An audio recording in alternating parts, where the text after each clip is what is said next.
C7 Letras. ¿Qué tal, amigos? Muy buenas tardes. Qué bueno que están con nosotros en una emisión más de su espacio C7 Letras.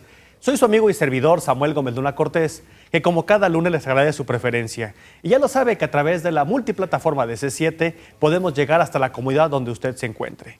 Y es que este programa buscamos que usted pase un momento agradable, pero sobre todo que se incentive la imaginación y el conocimiento a través del mundo de las letras. Y este programa va dirigido hacia las masas. Así es, a las masas encefálicas. Y en esta ocasión nos acompaña un muy buen amigo que ustedes ya recordarán. Estamos hablando con el maese David Zaraco. Bitson, bienvenido. Muchas gracias, ¿qué tal? Buenas tardes a todos. Bitson, pues el programa de hoy se avecina ligeramente gris y más con tintes negros. Dándole la oscuridad, ¿no? A lo negro. Definitivamente. Y como quizás la premisa se anuncia inminente, pues vamos a hablar sobre esta literatura que tiene que ver con la literatura negra, los crímenes, literatura policíaca. ¿Qué onda, Bitson? ¿Te late o no te late? Me encanta. ¿Qué onda con la literatura negra? Pues empezamos, la literatura negra se le da más bien al tema, bueno, a toda esa literatura sobre crímenes, sobre policía, un poquito más en la escuela gringa, bueno, norteamericana, que habla un poco de detectives más sucios, más... con una moral un poquito más dudosa, de ese detective rudo, separándolo del detective inglés, que es el Sherlock Holmes. Sí, que es un detective Hércules, flemático, vamos. Claro, donde tal vez no buscan tantas pistas, sino los tipos de sucesos dan a la resolución del crimen, o no. A veces está desde el punto de vista del criminal. Se dice, Bitson, que cuando hablamos de la literatura negra, la literatura policíaca, es usualmente aquella que equiparable a demostrar quién cometió el crimen. Vamos, es la novela de la inteligencia, muchas veces se la ha llamado. Y creo que tenemos que empezar por el principio. Okay. Y es que oficialmente el padre de la novela policíaca o la novela negra, ¿tú sabes quién es? Sí, Edgar Allan Poe. Muy bien, muchachito, muy bien. Dígame.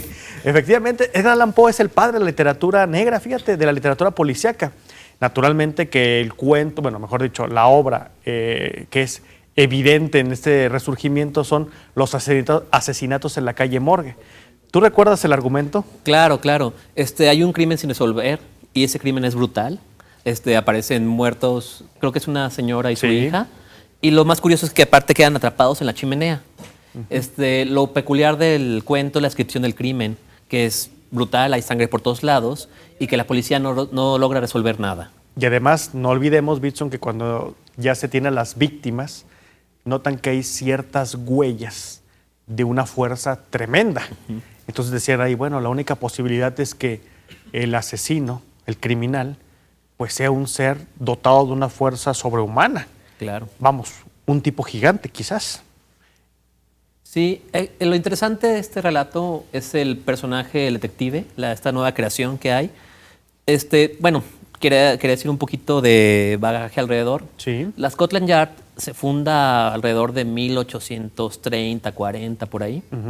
Entonces, lo que introdujo la Scotland Yard al mundo de la literatura es que ya los crímenes no se resuelven ya no se busca el culpable mediante torturas o cosas así, ya se comenzó a pensar en una investigación. Se usa la inteligencia para llegar a resolver el misterio. Sí, entonces eso da un poquito de auge a que empiecen a salir detectives, tal cual, que buscan pistas, buscan otras cosas.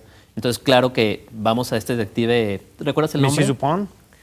Mi francés no es tan bueno, por eso prefiero no mencionarlo. Hay que llamarle M. Ajá, hay que llamarle el señor M, que resuelve el crimen mediante conjeturas y agarra las pistas y ve las claves.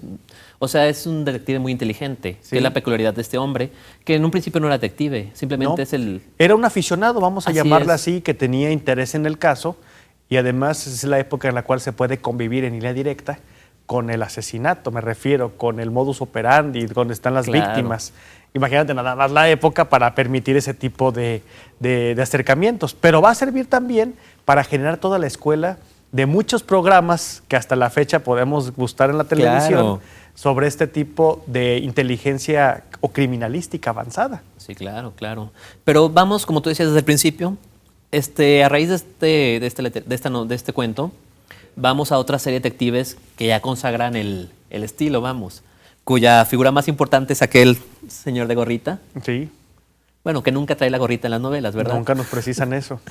Pero bueno, la creación del personaje, por así decirlo. Este es detective flemático, súper metódico, un poco adicto. Bueno, hay que recordar que era la época, además, que todavía no se sabía de los conflictos que Claro. tenían ciertos enervantes, vamos a llamarle. Pero digamos, esto no afecta a las novelas como tal. No, fíjate, nada más para cerrar el caso, Bitson, y antes de que entremos con nuestro flemático amigo inglés. Y es que cuando hablamos de Mississippi Dupont propiamente en esta resolución del asesinato de la calle Morgue, pues no solamente llega una resolución que fue sorprendente en la época. Y bueno, no está de más decir a nuestros amigos que nos están escuchando, que nos están viendo a través de la multiplataforma, que se aventuren, se den un chapuzón a esa obra, que es una obra breve realmente, que puedes degustarla Sí. en muy poco tiempo y en el cual nos daremos cuenta de la maldad del ser humano, porque a través de una criatura, no diremos cuál ni cómo, Ajá. se logra perpetrar este crimen. Y lo más suave es que todo encaja, todo encuadra. Ahora fíjate bien, tú acabas de decir algo de nuestro querido amigo inglés. Y aquí es donde vale la pena que nos detengamos un poco más para hablar sobre este personaje y cómo fue el padre que se atrevió a crearlo. Naturalmente estamos hablando de Sherlock Holmes. Y es que nos han dicho, de acuerdo a las referencias históricas, inclusive Jorge Luis Borges le dedica bastantes comentarios, hasta un poema tiene precisamente. Era bastante aficionado a la novela policíaca. Sí, Borges, acuérdate que Borges va a trabajar con Bioy Casares en una edición donde van a sacar una serie de publicaciones referentes a asesinatos. Claro. Y a tal punto llegan que van a trabajar en conjunto, que donde van a crear un autor en común, H. Bustos Domecq, que es el nombre, pues, que de alguna forma une a Adolfo Bioy Casares y Jorge Luis Borges. ¿Recuerdas el nombre del detective? 6 casos para don Isidro Parodi. Isidro Parodi, así Que es un hombre que resuelve los misterios, pero está preso. Y todos los textos comienzan desde la celda número 2000 y tantos, o sea, hace la referencia al lugar en el que se encuentra. Sin salir de la cárcel, van a preguntarle cómo ocurrió el crimen. Entonces él se queda acostado y empieza a escuchar. Y dice, mira, es bien fácil. El asesino fue fulano de tal por esto, esto, esto y esto. Vamos, es una clara sátira, pero a la vez es un homenaje al detective de Scotland Yard. Pero fíjate, David, que tú sabes quién fue el creador de Sherlock Holmes. Sí, Sir Arthur Conan Doyle. Ajá, Sí, que era periodista, ¿no? Escocés, me parece. médico. Era médico, tienes toda la razón. Era médico. Bitson, acabas de sacar un punto menos, vamos equilibrados en cero. Ok. Tienes que esforzarte para pasar este curso. Si no, y después hablaremos cómo. Sí, hay una anécdota que cuentan sobre este autor Sí. que describe a un profesor de medicina que tuvo él, no sé si la has Así es, oído mencionar. así es. Que menciona que él podía identificar la enfermedad, la probable enfermedad del paciente con solo verlo. Sí. Entonces resulta que en clase entró un tipo y le dijo, este hombre fue minero y fue militar. Entonces el tipo lo quiso negar en un principio, pero no pudo a las pruebas. Y le dijeron, ¿cómo descubrió que este hombre había sido militar y minero? Pues simplemente porque tiene unos tatuajes que lo podían decir que era militar y por la forma de andar que había parecido ser un minero en otra época. Un poco encorvado y demás. Sí, ya un paso cansino, sin duda alguna. Ajá. Fíjate que no está lejos del reino. Y efectivamente, Sir Arthur Conan Doyle menciona que cuando él crea el personaje de Sherlock Holmes, lo hace en sus ratos libres como médico. Decían que la clientela era sumamente escasa. Entonces, para matar el tiempo, se pone a crear este personaje. Pero tiene que dotarlo de una capacidad sobrehumana, humanamente hablando. Parece contradicción. ¿Por qué digo sobrehumana? Porque dice que el entrenamiento de Sherlock Holmes es únicamente la observación. Dice, todos podemos ver, pero pocos pueden observar. Claro. Entonces, ahí es el rasgo sobrehumano. ¿Pero por qué humano a la vez? Porque es tan mortal como tú y yo juntos. Entonces, decide crear o basar su personaje en un profesor que tuvo precisamente en la universidad, donde menciona este caso que acabas de precisar. Podía ver una persona, podía ver, digamos, el tono de piel e intuía la enfermedad o la forma en que se comportaba o cómo vestía. De dónde venía o su procedencia. Entonces decía que para el joven estudiante Conan Doyle, pues eso significaba un hombre admirable. Y si tú recuerdas, Bitson, la primera obra en la cual va a aparecer Sherlock Holmes es Estudio en Escarlata. Así es. Donde, bueno, no solamente aparece el detective, nos dan los razonamientos básicos para saber cómo funciona su cerebro. ¿Te acuerdas? Ahí es donde se conoce con el doctor Watson, que es su fiel evangelista. Claro, que precisamente viene el médico de la guerra. Exactamente. Watson no es más que Arthur Conan Doyle. Fíjate, o sea, es su alter ego. Claro. Entonces, ¿qué es lo que pasa en esta tarde lluviosa que decía Borges? Que pensar de tarde en tarde en Sherlock Holmes es uno de los pocos placeres que nos quedan. Decía, fíjate, en ese encuentro, el doctor Conan Doyle, entiéndase, Watson, está buscando hospedaje. Claro. Y pues le notifican los amigos que conocen a un hombre que está rentando una habitación, que es un hombre medio extraño. Es muy especial. Muy y especial. Un poco difícil. Entonces, pero bueno, como estaba también necesitado de poder de alguna forma aligerar los gastos de la vivienda en Baker Street 221B, 221B. deciden entrevistarse. Y bueno, recuerdas que está propiamente Sherlock Holmes viendo a través del microscopio y haciendo unas pruebas para ver la densidad de la sangre en el agua. Ajá. Entonces, al momento de que se saludan, es sorprendente las primeras frases que le hace Sherlock Holmes al doctor Watson. ¿Cómo estuvo la guerra? ¿Pero por qué? ¿Cómo sabe que estuve en guerra? Y si me lo permites, Bitson, vamos a ir a una pausa. Perfecto. Y enseguida te digo cómo supo que había ido la guerra. Muy bien. En unos momentos continuamos.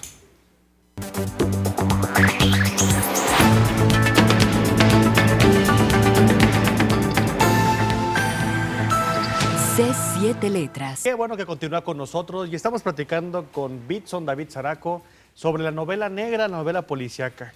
Y nos quedamos, Bitson, en este famoso encuentro entre Sherlock Holmes y el doctor Watson, en el cual al momento de que se presentan, pues Sherlock Holmes le hace una pregunta sumamente alentadora. ¿Qué tal estuvo la guerra, doctor Watson?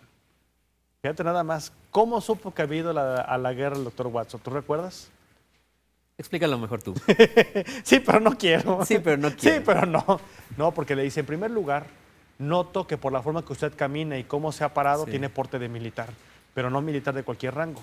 Un hombre que obtuvo, sin duda alguna, un reconocimiento. Y segunda, noto que usted tiene el brazo ligeramente inmovilizado, señal de que lo dañaron. Dice, pero es sorprendente esas conducciones. Dijo, no, y además otra cuestión. He notado que usted es una persona muy hábil con las manos, quizás un cirujano. Dijo, bueno, ¿y cómo deduce eso? Porque trae en su ropa una muy discreta compostura, lo que podríamos llamarlo. Un tejido que de alguna forma se desgarró y lo logró unificar. Dijo, y solamente la mano de un hombre muy hábil en ese sentido podría efectuarlo.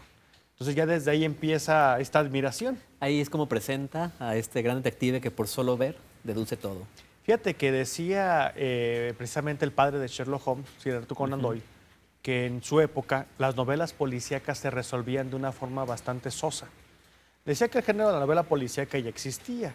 Y sí, bueno, vamos, la trama eterna entre ladrones o buenos y malos, pues siempre ha existido. Pero decía que anteriormente se resolvían los misterios por motivos de la coincidencia o el azar.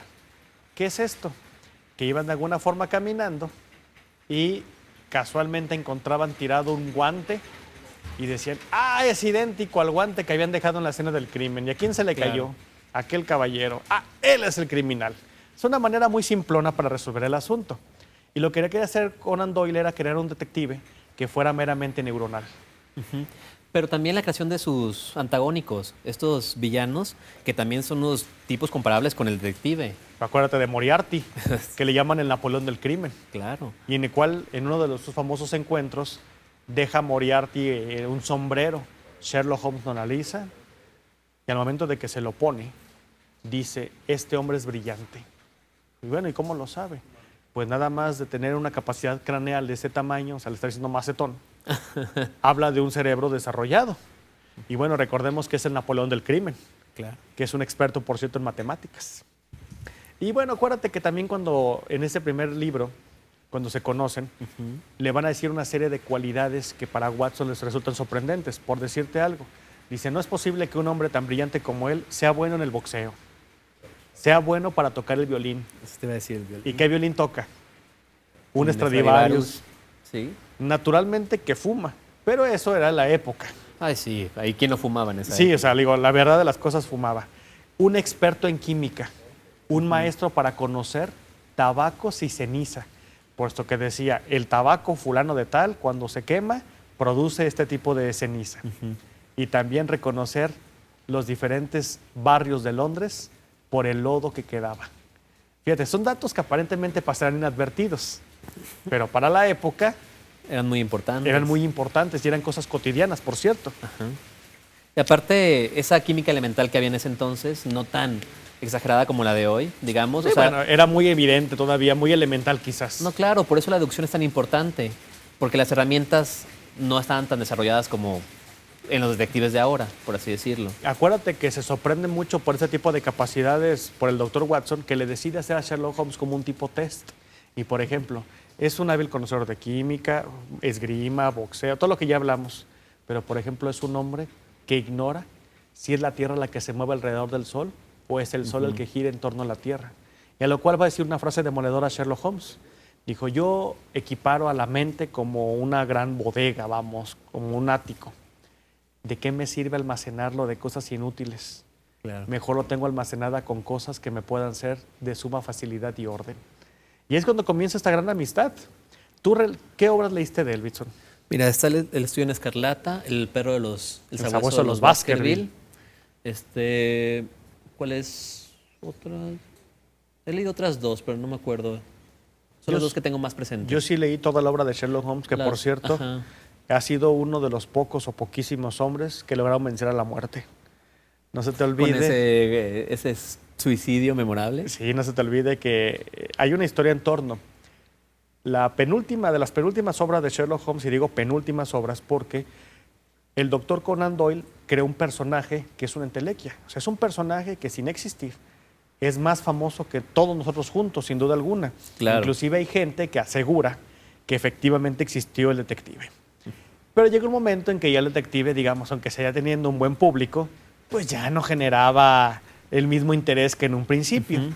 Entonces determina el doctor Watson, Conan Doyle, me quedé con su evangelista, pues eliminarlo. Y es en aquella célebre caída en Suiza, en unas cataratas, Así donde es. va a pelear con Moriarty. La cuestión trascendió a que una cantidad exorbitante de lectores mandaban cartas y amenazas, y no solamente eso, se prendían al sombrero un pequeño listón negro o un moño en el traje, porque estaban de luto porque habían asesinado al gran detective. Se dice que Conan Doyle ya no le importaba hasta que recibió la carta de su madre. No es posible que hayas asesinado a mi héroe. Hijo, Y no, eso yo fue. me imagino las palabras más fuertes de una mamá. ¡Hijo de! Yo te di la vida, pero yo también te la puedo quitar. ¿Cómo ves? Con la chancla ya me la imagino amenazándolo. Exactamente. Y fue la razón por la cual decide resucitar al detective Bitson. Esa nota está muy divertida, no la sabía. Sí, y además fíjate en esto. En esa época va a surgir un célebre asesino en Inglaterra. Y estamos hablando de Jack el Estripador. Ese que pintaba con sangre en los muros. Sí, y al grado llegó Bitson en que Scotland Yard, eso es cierto, pidió que ayudara el detective para resolver el caso. O sea, le pidieron apoyo a Arthur Conan Doyle Ajá. para ver si con la mente que tenía para haber creado este personaje podían dar con el asesino. Fíjate hasta dónde no trascendió este asunto. Claro. ¿Tú leíste o viste la película El Hombre de la Rosa? El nombre de la rosa. Es en el medioevo Sí, de Humberto sí, Eco. de Humberto Eco, claro. El claro. detective es un franciscano que se llama Guillermo de Baskerville o Ajá. William de Baskerville. Fíjate, Curioso homenaje. curioso homenaje. Sin duda alguna, el maestro Eco lo que quería era hacer un homenaje a varias figuras de la literatura. William de Baskerville. El Baskerville nos recuerda al sabueso. Es Sí. una clara referencia a Sherlock Holmes. Claro. Guillermo y franciscano fue a este fraile franciscano William de Ockham, aquel que va a aportar a la literatura y a la filosofía la navaja de Ockham. Esto es, al haber una pregunta o al haber un caso por resolver, habiendo dos o más respuestas, la más simple, la más sencilla, tenderá a ser la correcta. Entonces, acuérdate que es un detective sumamente brillante. Sí, aparte qué buen tema de haber llevado, o sea, cambiar la época de la novela policíaca a un momento antes de los policías como tal. Por completo. Y acuérdate que en esa película, bueno, una célebre novela, existe un bibliotecario, Jorge de Burgos, Sí, claro. que además es ciego. Curiosamente. Y curiosamente conoce la biblioteca A la como que si la perfección. pudiera ver, como que si la pudiera leer. Ujú, El homenaje es evidente, Jorge Luis Borges. obviamente. Y pues habla de esta serie de asesinatos que ocurren en la época del medioevo. Ujú. Y otro de los personajes que sin duda alguna nos recuerda a la literatura, en este caso la dama del crimen, Agatha Christie. ¿Qué onda con ella, Bitson? La otra grande, o sea, su otro detective tan famoso, Hércules. ¿Cuál de los dos? ¿Se acuerda que tuvo dos detectives ella? Hércules Hércules, Poirot ajá. y Mrs. Maple, una viejita, una ancianita. Sí, que era ella resolvía misma, ¿no? Claro, que resolvía los misterios tejiendo en la comodidad de su hogar. Sí, vamos a resolver. Sí, acuérdate que hace una serie de amigos, bueno, en sus varias obras, que era la forma en que Agatha Christie se reflejaba, ¿eh? Quería ser útil. Y en el cual pone a los amigos a que todos los días, en N tiempo, cada uno tiene que llevarle un misterio. Y va a dar las pistas suficientes para poderlo descifrar sin la Ajá. necesidad de andar tras el criminal. Claro. Y Mrs. Maple solamente hace 3 preguntas mientras está tejiendo. Al concluir el relato, su deducción y la bufanda quedan terminadas. Está bien padre. Y vámonos ahorita de Inglaterra, vámonos a Estados Unidos. Con la otra, la serie más negra, donde los detectives son un poquito más turbios. Empezamos con el halcón maltés, si quieres, o no sé. Y nos vamos a una que a mí en particular me gusta mucho, la señora Patricia Highsmith. Ah, no, Patricia Highsmith come aparte, Bitson. ¿Qué onda con ella? Y desde su personaje tan famoso, el talentoso señor Mr. Ripley, que pues tal cual es un antihéroe, ni siquiera es un detective. Entonces le da a los crímenes otra sensación. Toda la perspectiva está desde el punto de vista del criminal. Y es un criminal, híjole, es una persona muy inteligente. Sí, es un genio, Es ¿eh? un genio, es una bestia. Sí. Aparte, yo creo que lo más interesante de él es como su falta de moral bueno, no falta su... La forma en que se justifica. Así es, así es. Sí, está padre. Cómo suplanta, o sea, no solamente asesina, sino suplanta a sus víctimas. Para usted que nos está escuchando, nos está viendo, si creía que Agatha Christie era lo non plus ultra en la novela negra, no, se queda muy en pañales. Era muy tierna Agatha Christie en comparación con Patricia Era Highsmith. inocente, ¿no? Inocente. Nada más hay que hacer la precisión. Agatha Christie fue la dama del crimen. Tiene una cantidad de novelas impresionantes, Sí. pero impresionantes. Y tiene 2 detectives clave, que hablamos primero pues de Mrs. Maple, que es una representación de Agatha Christie, y el otro, que es Hércules Poirot, un detective belga sumamente elegante y que es un caballero, es un gentleman. Claro. Pitson, si me lo permites, vamos a ir a una pausa Perfecto. y enseguida regresamos para que me sigas escuchando y aprendas algo en la vida. A ver si así puedo. En un momento regresamos. Aquí nos vemos.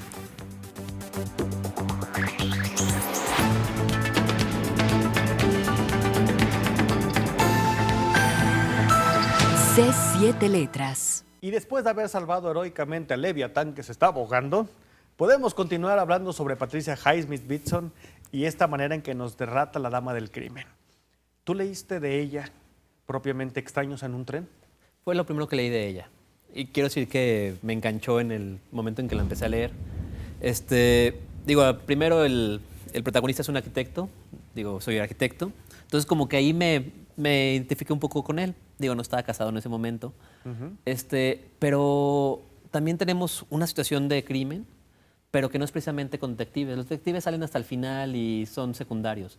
Aquí el problema es cómo se desarrollan los personajes y cómo sus miedos y lo que quieren hacer, lo que no quieren hacer. Es que como que no quiero decir la trama de la novela propiamente, pero es muy interesante cómo estos dos personajes, que son muy diferentes entre sí, quedan atados de por vida en este tren en el que van viajando por una simple plática. Así por es. un acuerdo muy sutil donde se negocian asesinar uno a una persona cercana A al la otro. piedra del otro, acaba Así pronto. Tan es así que esa obra le valió que haber sido uno de los guiones que compró Alfred Hitchcock para Claro. llevar a cabo pues esta magistral obra. Que después en Los Simpson, pero déjame decírtelo y hacer la referencia, existe un capítulo dedicado a esto de estar cruzados, en el que cada uno se compromete de una forma bastante inteligente a quitar la piedra en el zapato del otro. Eso solamente es el argumento para que nuestros amigos se puedan acercar a este mundo. Pero fíjate, por ejemplo, hablando de extraños en un tren, el otro protagonista es aquel tipo millonario que le pide al arquitecto que asesina a su padre. Así es. Acuérdate cómo una vez haciendo él su parte del trato, que nunca acordaron, nunca dijeron sí, simplemente él dio Fue por una hecho. plática. Ajá. Sí. Fue una plática como dos personas en el 380, común y corriente, donde acuerdan quitar la piedra del otro. Sí. Y cómo uno, al cumplir la parte de su trato, presiona al otro a que lo haga. La Villa Nobles tengo mucho miedo, ve. Claro, ¿ves? Se está poniendo la atmósfera para un asesinato, ¿eh? Adelante. Sí, decía, o sea, la presión que mete, o sea, el problema es este Presión miedo de los personajes. psicológica. Esa presión psicológica, claro. ¿Cómo está presionando para que el otro cumpla su parte del trato? Así es. ¿Qué es lo más fuerte del programa? ¿Cómo está ahí, del programa, de la novela? Sí. ¿Cómo está ahí siempre el personaje latente, insistiendo, obligando al otro, orillando al otro a que cumpla su parte del trato, a que asesine a su padre? Eso es una forma, además, fíjate, Patricia Highsmith utiliza como pocos el recurso del monólogo, porque además te das cuenta de toda la carga que está llevando el personaje y llega un momento en que tú estás hasta esperando que se cometa el asesinato. Claro. Porque va a ser una forma de redención. Al menos en Extraños en un tren fue lo que yo sentí. Otra novela que me gustó mucho de ella es El crimen perfecto. Esa no la he leído, a ver, cuéntame más. Buenísima. Un sujeto va a ser el crimen perfecto. Ya sabemos que por antonomasia no hay crimen perfecto, pero él determina que sí se puede efectuar. Hace un intrincadísimo plan en el cual, cuando tú lo analizas desde la perspectiva que da la autora, dices, bueno, podría funcionar. Y empiezan a ocurrir todo como él lo está planeando, hasta que al final hay un único indicio que nunca pensó y se podía haber evitado, que demuestra que el crimen no es perfecto del todo. Tenemos ya al victimario y de alguna forma se ratifica la condena. Otro es el grito de la lechuza, el cuchillo. Pero esta mujer, lo que me encanta de Patricia Highsmith es cómo los personajes, cómo trabaja su psique, cómo los personajes son atormentados por lo regular, son personajes con carácter muy fuerte, Sí. pero además, además por ejemplo, los personajes como Mr. Ripley, los malos, son personajes muy, muy inteligentes. Son malos que te caen bien. Ajá. Fíjate en eso. Son malos empáticos, claro. Sí, o sea, por ejemplo, Ripley es un personaje que no te es desagradable. O sea, tú dices, es un desgraciado. Sí, pero ¿qué va a hacer? Te Sí, mantiene, claro. te mantiene en ese nexo, vamos. Fíjate que otro de los personajes, y ya que andamos en Estados Unidos, quisiera regresarnos ahora a México. Probablemente tú leíste también a un detective mexicano. Y estamos hablando del complot mongol, Claro. de Rafael Bernal. Dicen que con esa novela se inaugura propiamente dicho la novela negra mexicana. Así es. Hay unos libros antes, por ejemplo, creo que Ensayo de un crimen, también lo comentan. Sí, podría ser como un preámbulo pues a esa novela. Sí, sin duda alguna. Recuerdo más la película con Miroslava y... Bueno, pero Miros Mango, pues quién se acuerda de ella, ¿verdad? Pero sí, el complot mongol, donde vemos este detective, que no es un detective propiamente dicho, que él mismo lo dice, él es un sobreviviente de la revolución, un matón. Sí, un hombre que no tiene la formación, Así es. pero que está impuesto a ver muerte y sangre, de alguna manera lo dice. Sí, justo el Fondo de Cultura Sí. está haciendo un homenaje a A Rafael Bernal. Por el complot mongol, que además, fíjate, es muy interesante el complot mongol porque pone en tela de juicio a estas manifestaciones diferentes culturales, por ejemplo. Es muy frecuente o recurrente en su obra que mencione al café de chinos, Claro. la lavandería de chinos, y es el complot mongol. Pues gran parte de la novela se desarrolla en el barrio chino de la Exactamente. Ciudad de México. Y eso es importante porque si tú recuerdas, Rafael Bernal, en voz de su autor, de su personaje, le importa poco saber si es japonés, si es chino. Todos son chinos, para acabar pronto para él. Y eso va a servir. Fíjate que hay otra obra de él que es poco conocida, que es Su nombre era muerte. Y ese, la verdad, me mató de risa. Porque aunque es una novela negra, el argumento es muy suave. Un cuate está harto de vivir en la ciudad. Ya, está hasta el bonete. Es un arquitecto que trabajaba en un prestigiado despacho y ya está hasta el bonete, ¿verdad, Bitson? Ya él quiere hacer una vida más libre. Entonces, determina irse a la selva lacandona. Va a dejar todas sus posesiones, él se va a ir para allá. y empieza a entablar comunicación con las comunidades y va a vivir como ellos. Imagínate las horas de ocio que tenía. No, pues eran todas. Hace una especie de flauta. Entonces se entretiene todo el día en la hamaca tocando la flauta, pero él no era músico. Ahí está aprendiendo. Y ándale, que casi allá no hay mosquitos, ¿verdad? Es lo que menos hay. Claro, en el sur del país. Sí, ¿verdad? Empieza un zancudo a zumbarle. Y pues a quitárselo. Hasta que se percata que cuando él emite cierta nota en la flauta, el mosquito se acerca. Y si emite otra, el mosquito se aleja. Ajá. Entonces empieza a platicar con el zancudo a través de la flauta. Imagínate nada más. Y va a ser una contraconquista a través de los zancudos. Ese es el argumento y es muy bueno. Otro personaje en México que ha hecho novela policíaca, Paco Ignacio Taibo. Paco Ignacio Dos. Velasco Arainshine. Y tiene también una detective, Olga Lavanderos, que por cierto es alburera. Y tiene Pero imagínate un detective mexicano que no eche un albur de vez en cuando. aunque no fuera mal hablado. O sea, ¿cómo te imaginas un detective mexicano Mi tío Roger. aventando madres a diestra y siniestra? Mientras prepara el jugo, dime que no. Claro, está. Sí, pero fíjate que cada uno de estos personajes tienen que concordar con la naturaleza con la cual se representan. Por ejemplo, uno de los hallazgos literarios que yo te agradezco y hago público este reconocimiento es este detective siciliano. Ah, sí. Salvo Montalbano. Platícanos de Elvidson. Bueno, Andrea Camilleri, un autor italiano, siciliano meramente, hizo este personaje muy siciliano. Es un tipo que le encanta la comida. ¿Canta? Le encanta.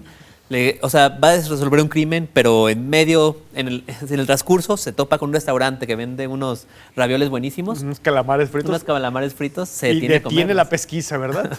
Claro, porque no puede resolver el crimen con el estómago vacío. Por supuesto.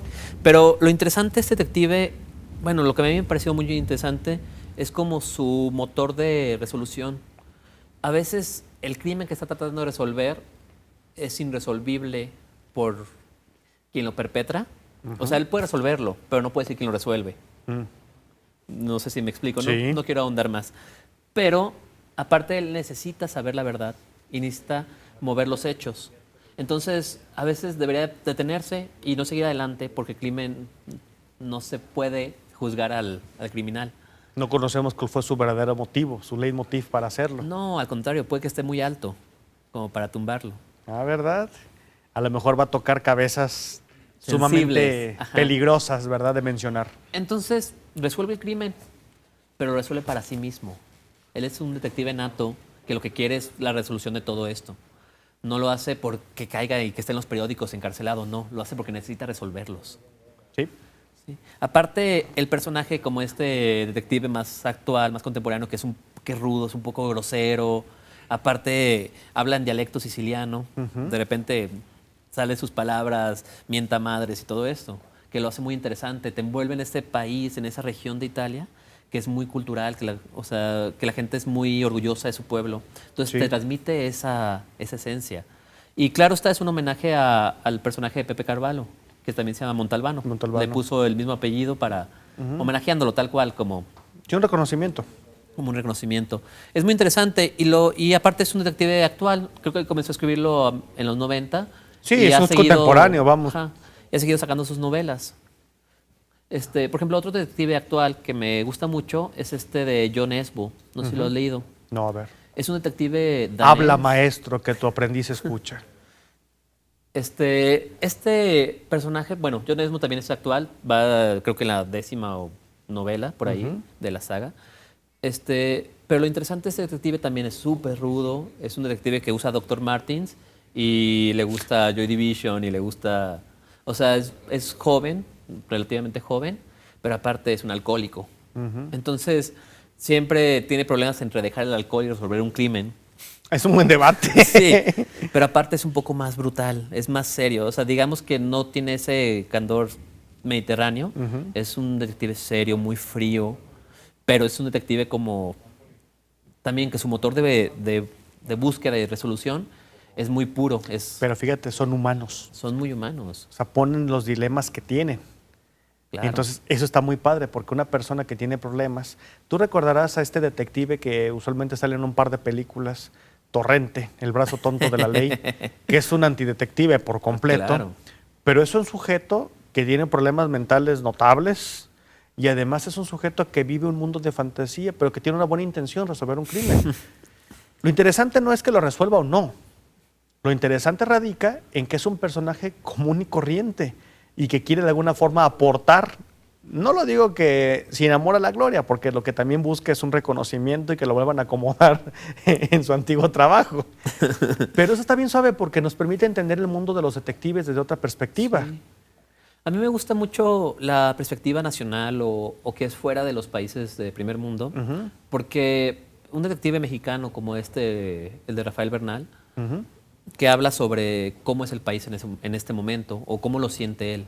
Pues yo lo siento como que está lloviendo, Bitson. Y a cántaros. Y si me lo permites, aquí en Guadalajara llueve con furia bíblica. Vamos a una pausa y enseguida regresamos. Continúe con nosotros.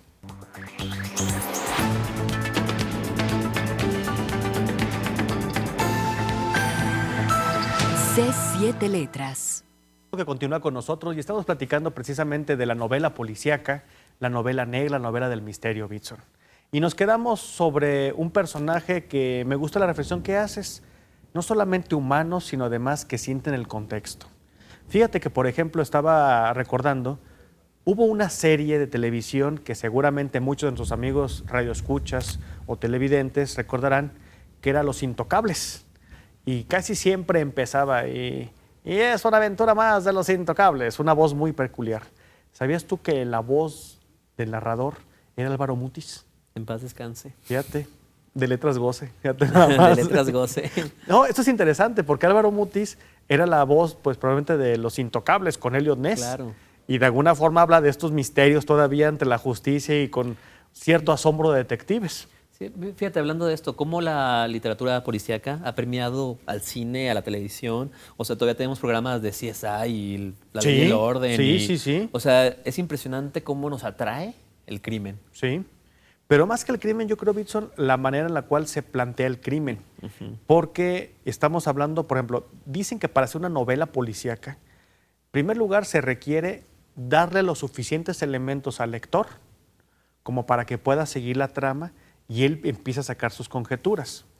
Y al momento de que se lleva a la resolución, o sea, que ya sabemos cómo se cometió el crimen y quién fue el asesino en este caso, que el lector diga, claro, Así tenía que así ser. tenía que ser.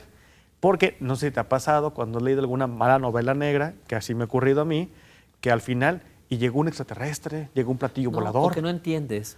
¿Y por qué? qué el guante blanco soluciona el crimen? Exactamente. Entonces, de alguna forma es la manera más inteligente que se tiene para llevar a cabo esta resolución o que se pueda clarificar.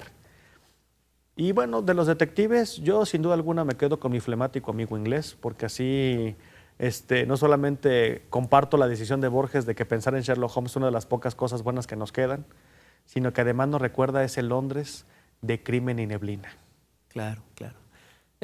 Bueno, sin duda, yo creo que nadie puede negar a Sherlock Holmes. O sea, No, yo creo que no, es el padre. Es el padre y cualquiera que le guste la novela negra Sí, tiene que hablar de él. definitivamente. Claro.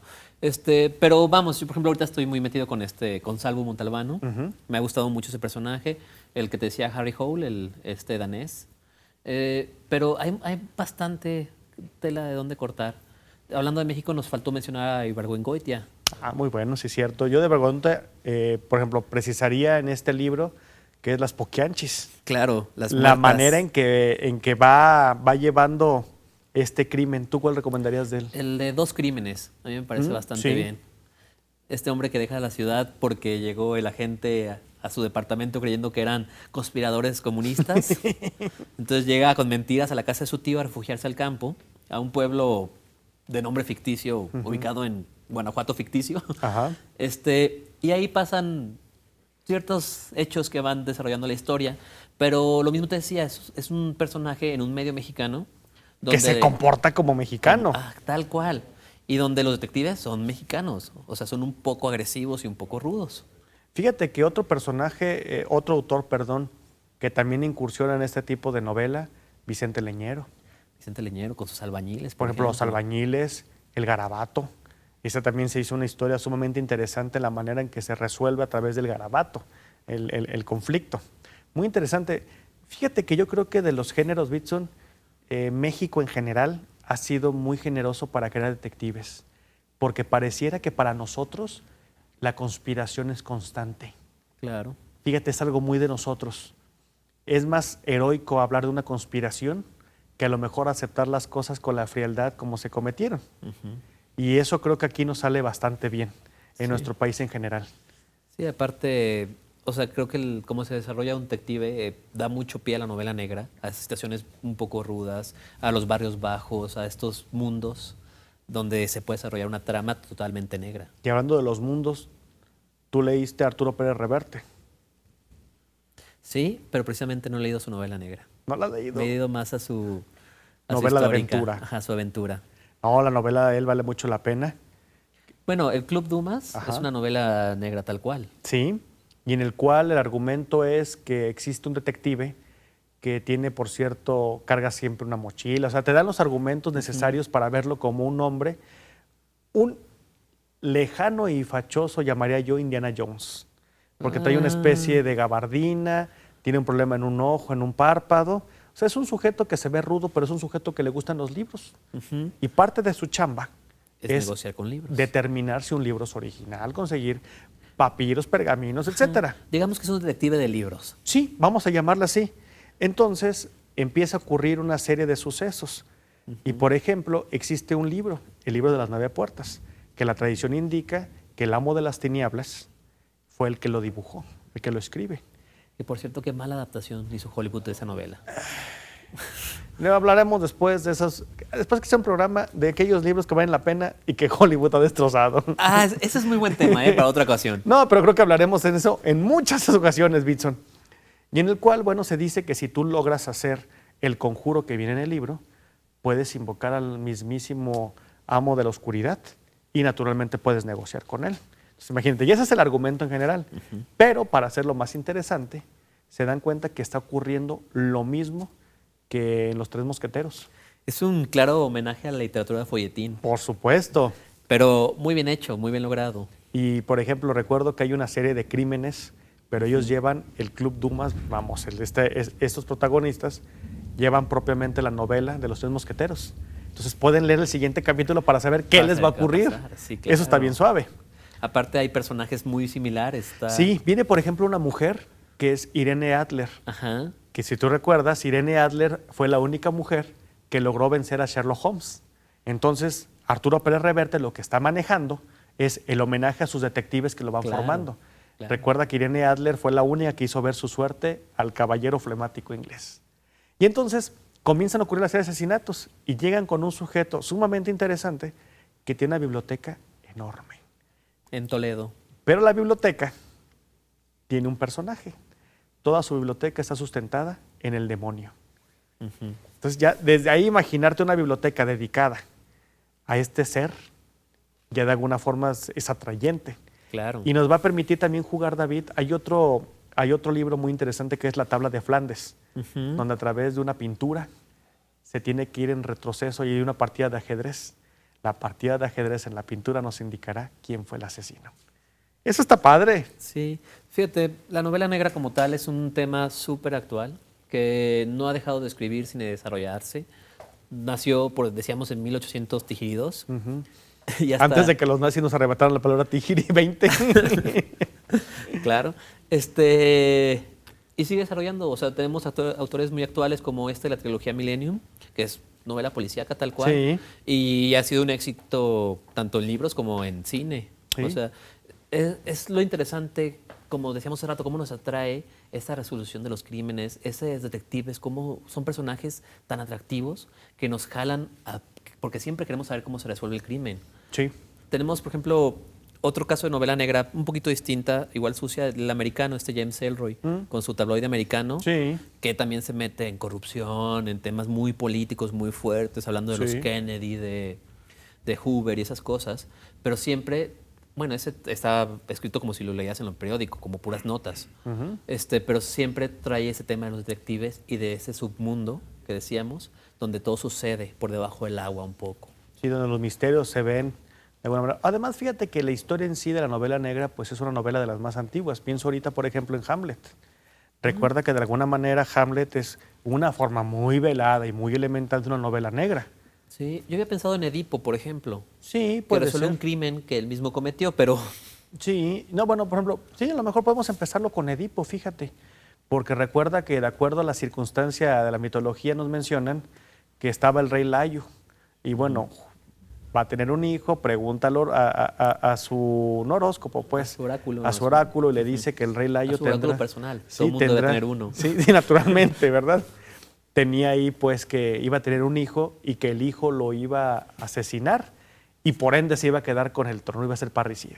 Entonces el rey Layo, veloz como un rayo, determinó que pues mejor al niño de una vez mátenlo.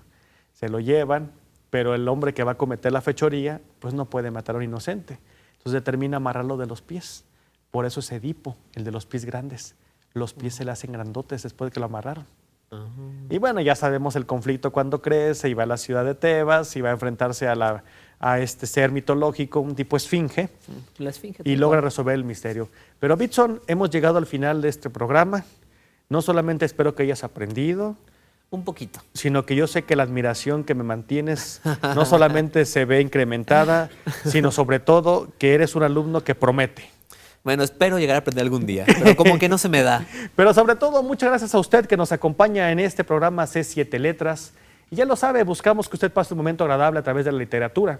Y la próxima semana les tenemos una primicia de alguna manera, porque platicaremos sobre la novela inédita de Basilio Vadillo, donde habla del asesinato de Obregón.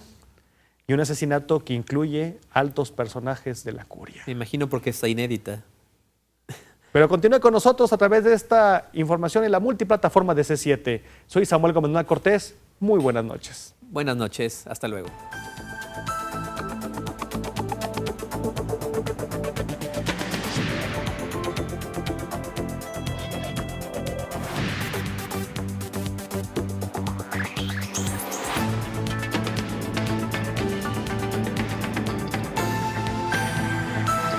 C7 Letras.